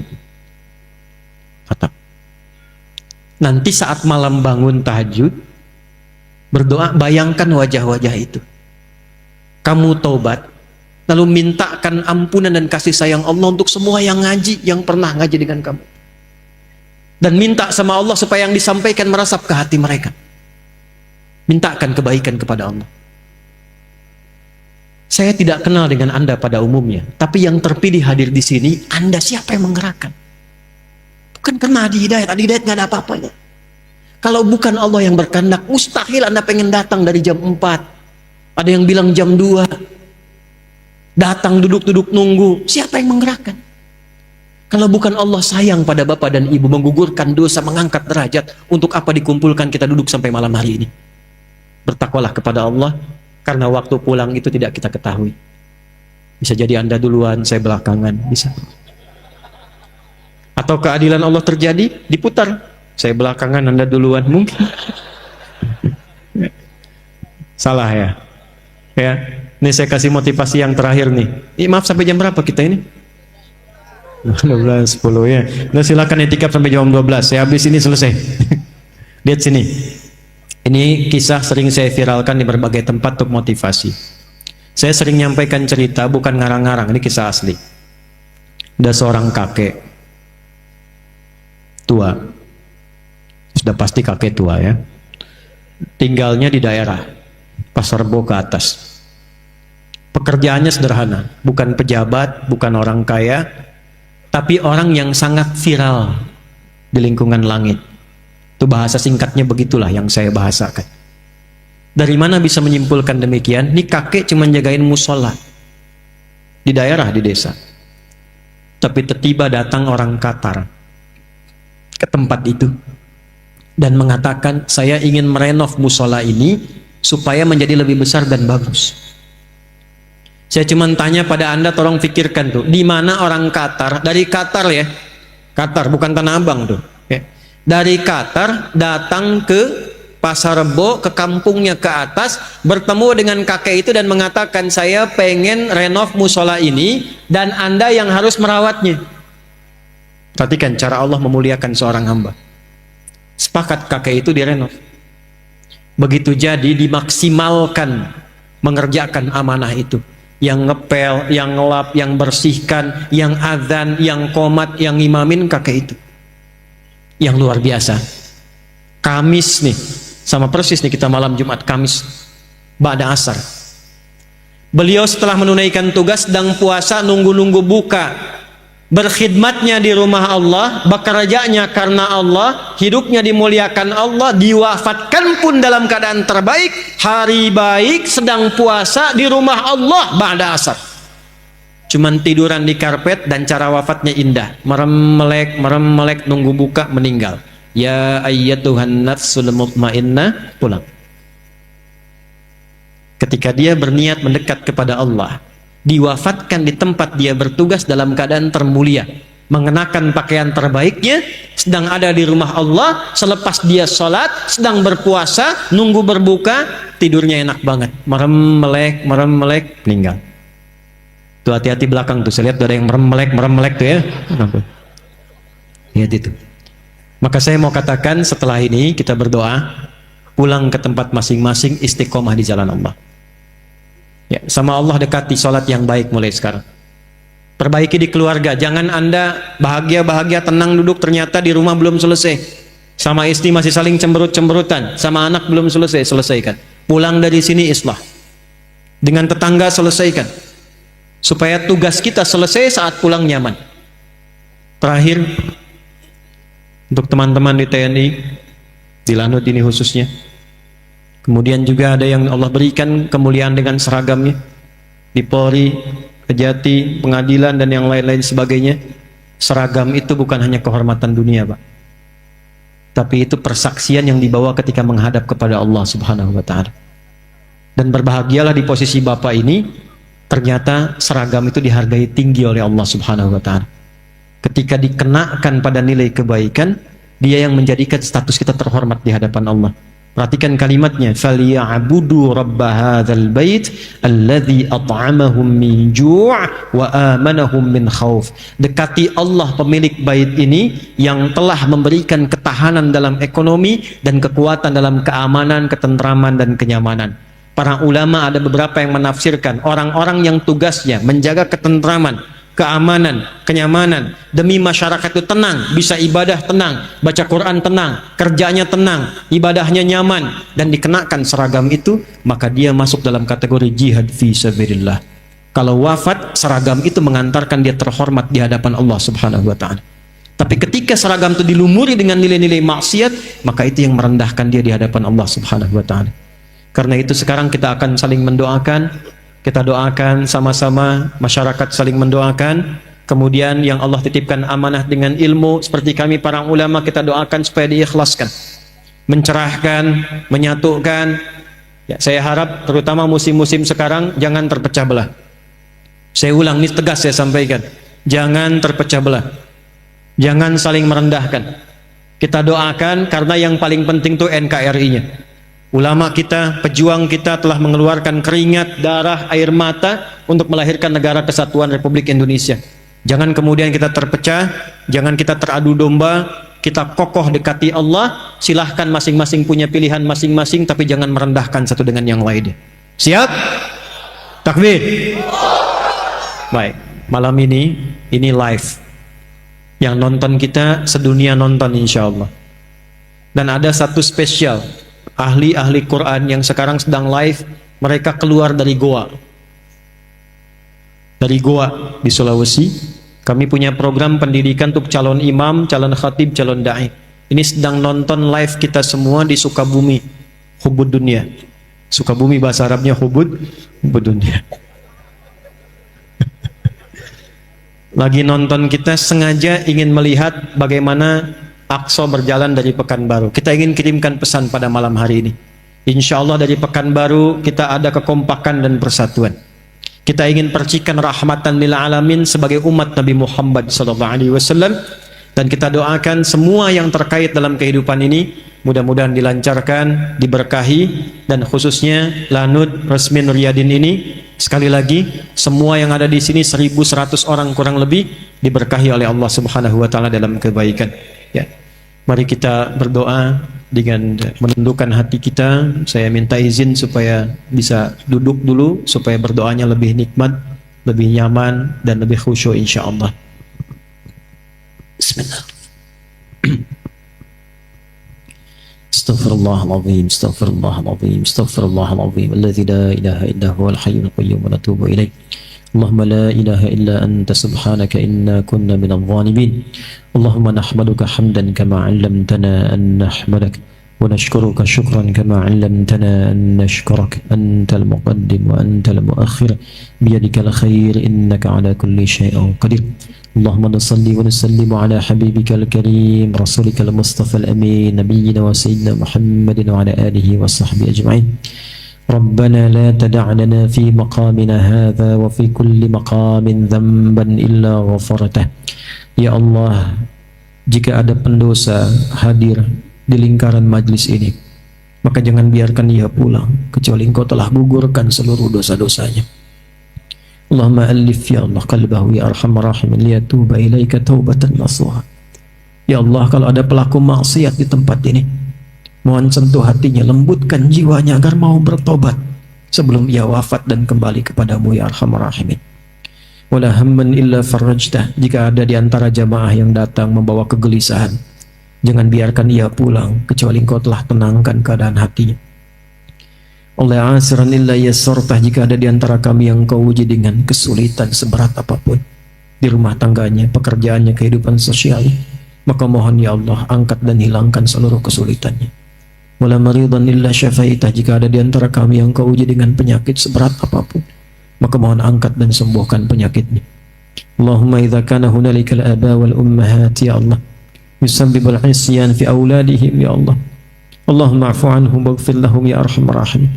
Ya Allah, Engkau Maha mengetahui jika ada dalam majlis ini para orang tua yang berbuat maksiat, yang karena itu anak-anak mereka ya Allah jauh darimu, tidak mengenalmu, sulit menunaikan sholat karena sebab maksiat kedua orang tuanya, maka di tempat ini ya Allah mohon sentuh hati kedua orang tua itu untuk bertobat. Terima tobat mereka ya Allah, ampuni mereka, maafkan kesalahan mereka ya arhamar rahimin. Wa idza kana hunalika minal auladi arhamar rahimin bisabab ma'siyatihim ya Allah yub'idu walidihim anka ya Allah fa'fu anhum waghfir lahum ya arhamar rahimin. Ya Allah, jika ada anak-anak durhaka di tempat ini ya Allah, yang sempat mengabaikan kedua orang tuanya, tidak berbakti kepada kedua orang tuanya, sehingga orang tuanya tidak mengenal Allah, maka ampuni dosa anak-anak itu. Sayangi mereka ya Allah, hapuskan segala kesalahannya.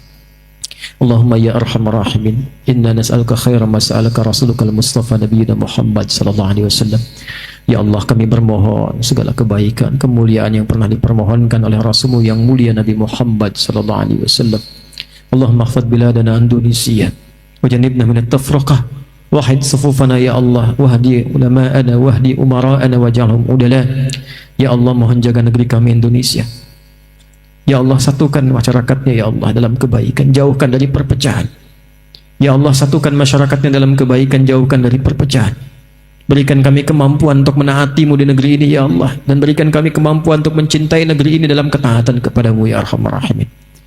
Allahumma ya rabbal alamin wahfadz ulama'ana waj'alhum mukhlasin lakad-din. Ya Allah, mohon jaga para ulama kami, ikhlaskan mereka dalam berdakwah. Berikan kemampuan untuk mencerahkan dan menyatukan umat, jauhkan dari sifat-sifat perpecahan.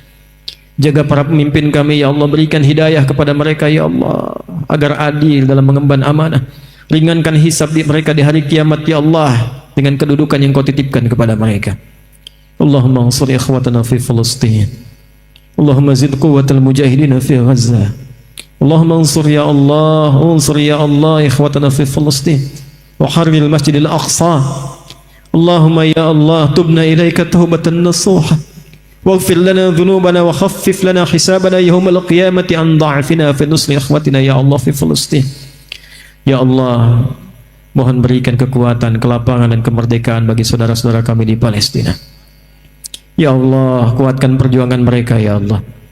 Ya Allah, hadirkan kedamaian dalam kehidupan di muka bumi ini ya Allah. Ampuni dosa kami ya Allah, hanya yang mampu mengirimkan doa kepada saudara-saudari kami di Palestina. Ya Allah, ringankan hisab kami di hari kiamat karena kelemahan kami yang tak mampu membebaskan Al-Aqsa. Allahumma ya arhamar rahim. Allahumma ya Allah ya rabbal alamin, tubna ilaika taubatan nasuha. Ya Allah, mohon saksikan ya arhamar rahimin, kami bertobat di malam hari ini dari semua kesalahan dan dosa yang kami kerjakan. Berikan kami kesempatan untuk memperbaiki kesalahan yang telah kami lakukan. Allahumma idza kana hunalika baqiyatan min hayatina faj'al baqiyata hayatina hayatan thayyibah. Ya Allah, jika malam ini atau esok masih ada kesempatan kami untuk hidup, maka mohon bimbing kami untuk memperbaiki kesalahan kami dan menata sisa hidup kami lebih baik dari hari-hari sebelumnya. Wa idza kana hadhihi laila akhir hayatina faj'al akhir hayatina husnal khatimah. Dan mohon ya Allah, bila malam hari ini adalah tiba ajal kami untuk kembali kepadamu, maka mohon jadikan malam ini untuk kami husnul khatimah. Khaffif lisanana laqula kalimat at-tauhid la ilaha illallah. Mohon ya Allah, ringankan lisan kami dalam sakaratul maut kami untuk mengucap kalimat tauhid la ilaha illallah. Wajib kalimatana biqaulika ya ayyatuhan nafsul mutmainnah irji'i ila rabbiki radiyatan maradiyah fadkhuli fi ibadi wadkhuli jannati. Dan mohon jawab kalimat kami dengan jawabanmu yang indah. Hei jiwa-jiwa yang tenang, cepat pulang kepadaku. Aku ridha dengan amalmu, engkau ridha dengan pemberianku. Kau masuk dalam golongan hambaku. Aku terima taubatmu, aku siapkan surga untukmu. Allahumma ashtaqna bi Rasulillah. Allahumma ashtaqna bi Rasulillah. Ya Allah, kami rindu dengan Rasulullah. Allahumma ashtaqna bi Rasulillah. Ya Allah, kami rindu dengan Rasulullah. Kami tak pernah bersamai beliau di dunia ini, bahkan tak mampu melihat beliau di alam mimpi.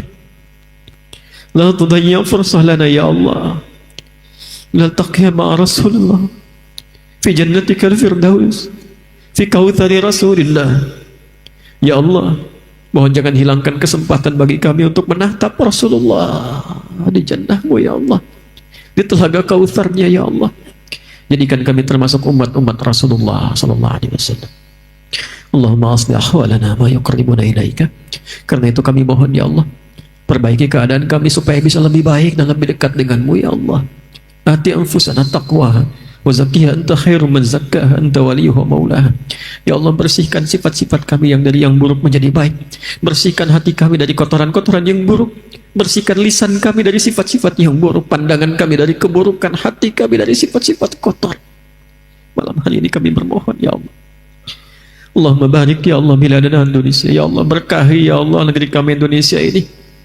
Ya Allah, berikan hidayah kepada siapapun di negeri ini ya Allah untuk menjadi baik. Kami sayang mereka ya Allah. Berikan hidayah pada tetangga kami, teman-teman kami ya Allah. Kami sayang dengan mereka. Ya Allah, jangan pisahkan kami di akhirat dalam keburukan. Kami mohon ya Allah, berikan hidayah untuk siapapun. Ya Allah, jadikan di antara kami saling menyayangi. Jadikan di antara kami ya Allah saling memuliakan. Jauhkan sifat-sifat tercela ya Arhamar Rahimin. Allahumma arzuqna ni'matal istiqamah fil hayat wa ni'matat tumanina fil wafat. Ya Allah, berikan kami nikmat istiqamah dalam kehidupan dan tumaninah ya Allah dalam kematian. Jadikan kematian indah bagi kami seperti kami mengalami kehidupan yang indah. Allahumma rabbana atina fid dunya hasanah wa fil akhirati hasanah wa qina adzabannar. Fir amwatana ya Allah, kafir anhum sayyi'atihim wa nawwir quburahum.